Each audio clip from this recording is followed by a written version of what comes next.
ಓದಿ ಉನ್ನತ ಹುದ್ದೆಯನ್ನು ಅಲಂಕರಿಸವ್ರೆ. ಅವರ ಶ್ರಮ ಅಷ್ಟೇ ಇದೆ. ಯಾಕಂದ್ರೆ ಇವತ್ತು ಯಾವುದೂ ಕೂಡ ಕಷ್ಟಪಡದೇ ಬಂದಿಲ್ಲ. ಅವರ ಅಪ್ಪ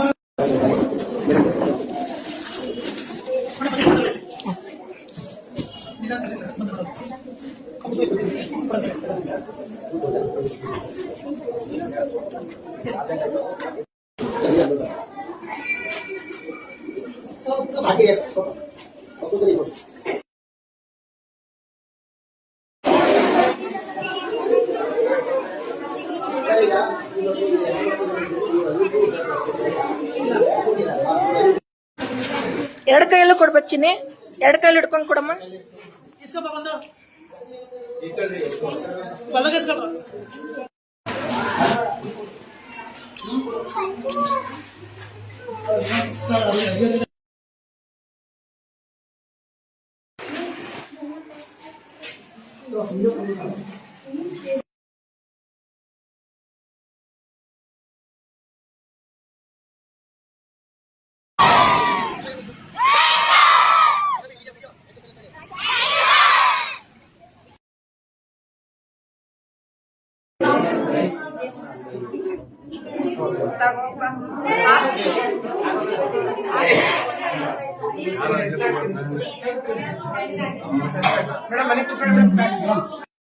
ಎಲ್ಲೆಲ್ಲೋ ಖರ್ಚು ಮಾಡೋದಕ್ಕಿಂತ ಮಕ್ಕಳನ್ನು ಕೊಟ್ರೆ ಅವರಲ್ಲಿ ಪ್ರೀತಿಯನ್ನ ಕಾಣಬಹುದು ಅಂತ ಹೇಳಿ ನಮ್ಮ ಊರಿನ ಮಹಾದೇವ್ ಸರ್ ಅವರು ಈ ಪ್ರತಿ ವರ್ಷ ಕೊಡ್ತಾ ಇರ್ತಾರೆ. ಸೊ ಈ ವರ್ಷನೂ ಹಾಗೇನೆ ನಿಮ್ಗೋಸ್ಕರ ಕೊಟ್ಟಿದ್ದಾರೆ. ಅವರು ನಮ್ಮ ಶಾಲೆಯ ಪರವಾಗಿ ನಮ್ಮ ಮಕ್ಕಳ ಕುರಿತು ಅನಿಸಿಕೆಯನ್ನು ಹೇಳ್ಬೇಕು ಅಂತ ಕೇಳ್ಕೊಳ್ತೀವಿ.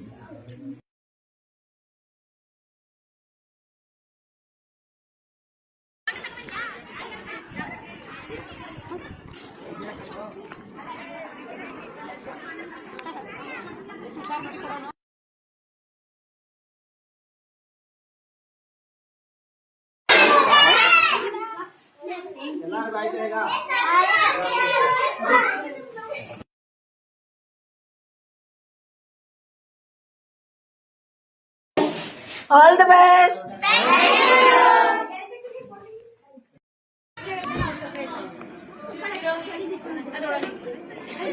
ವಿಡಿಯೋ ಮಾಡ್ಕೊಂಡು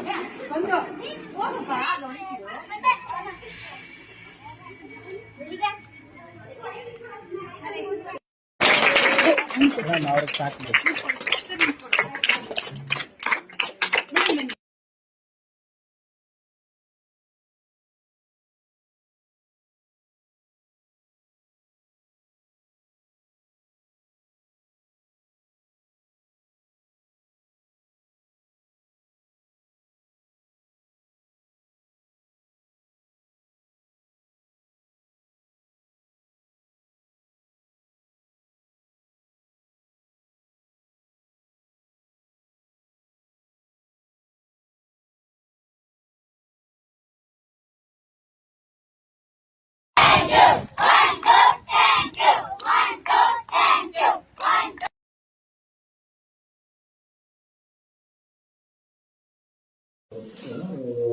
ನಿತ್ಯ ಅಭ್ಯಾಸ ಮಾಡಿ ಯಾವುದು ಅಸಾಧ್ಯವಾದದ್ದು ಯಾವುದೂ ಇಲ್ಲ.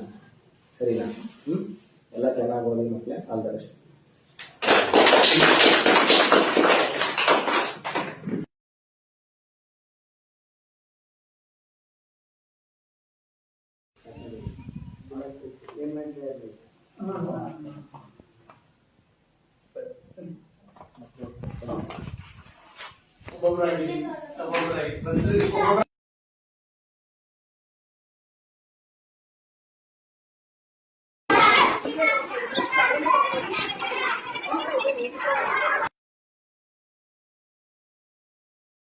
ಕೂಡ ಆ ಟ್ರಸ್ಟ್ ಮೂಲಕ ನಿಮ್ಮೆಲ್ಲರಿಗೂ ಕೊಡ್ತಾ ಇದ್ದಾರೆ.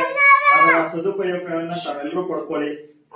ಮುಂದಿನ ದಿನಗಳಲ್ಲಿ ನಿಮ್ಮ ಅಕ್ಕಪಕ್ಕದ ಮನೆಗಳನ್ನೇ ಆಗ್ಬೋದು, ನಿಮ್ಮ ನೆರೆಹೊರೆಯ ಮಕ್ಕಳು, ನಿಮ್ಮ ಸಂಬಂಧಿಕರ ಮಕ್ಕಳೇ ಆಗ್ಬೋದು, ಸಾಧ್ಯವಾದಷ್ಟು ಮಕ್ಕಳನ್ನ ಶಾಲೆಗೆ 1ನೇ ತರಗತಿಗೆ ಅಡ್ಮಿಷನ್ ಮಾಡೋ ರೀತಿಯಲ್ಲಿ ನೀವು ಕೂಡ ಜೀವನದಲ್ಲಿ ನಿಮಗೆ ಒಳ್ಳೆ ಶಿಕ್ಷಣ ದೊರೆಯೋದು. ಒಳ್ಳೆ ಶಿಕ್ಷಣ ಸಿಗೋದು ಯಾವ ರೀತಿ? ನೀವು ಕಲಿತ್ರೆ ಮಾತ್ರ ಒಳ್ಳೆ ಶಿಕ್ಷಣ ಆಗೋದು. ಈಗ ನಾವು ಬುಕ್ಸು ಪೆನ್ನು ಎಲ್ಲ ಕೊಡ್ಬೋದು, ಬರೀಬೇಕಾಗಿರೋರು ಓದ್ಬೇಕಾಗಿರೋರು ನೀವೇ. ಹೌದಾ? ಆದ್ದರಿಂದ ಶಿಸ್ತು ಕಲಿಬೇಕು, ಹಿರಿಯರಿಗೆ ಗೌರವ ಕೊಡಬೇಕು. ಟೀಚರ್ಸ್ಗಳು ಏನು ಹೇಳ್ಕೊಡ್ತಾರೆ ಅದನ್ನು ನೀವು ಪಾಲನೆ ಮಾಡಿದ್ರೆ ಸಾಕು. ಹೇಳಿದಲ್ವಾ ಏನ್ ಹೇಳಿದ್ರು ಶಿಸ್ತಾಗಿರ್ಬೇಕು ಅಂತ. ಶಿಸ್ತಾಗಿರಿ.